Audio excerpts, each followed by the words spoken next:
Challenge. Challenge একটি আমার মুক্তিপ্রাপ্ত দেবের 2009 সালের একটি চলচ্চিত্র, যা আমাদের মন কেড়ে নেওয়ার মতো একটা মুভি।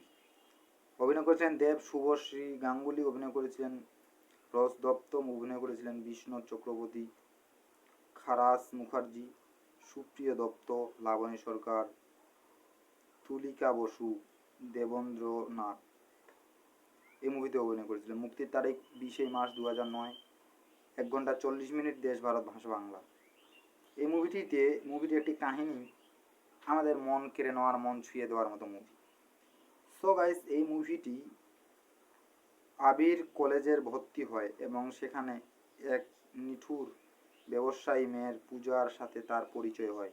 পূজার বাবা তার যত্ন নেওয়ার ব্যাপারে খুবই কঠোর ও রক্ষণীয় এবং মুভিটির কাহিনীটি ছিল এখান পর্যন্ত। ভালো লাগলে অবশ্যই চ্যানেল লাইক এবং সাবস্ক্রাইব করবেন। ভালো থাকবেন, সুস্থ থাকবেন, প্রত্যেকে অনেক অনেক ধন্যবাদ।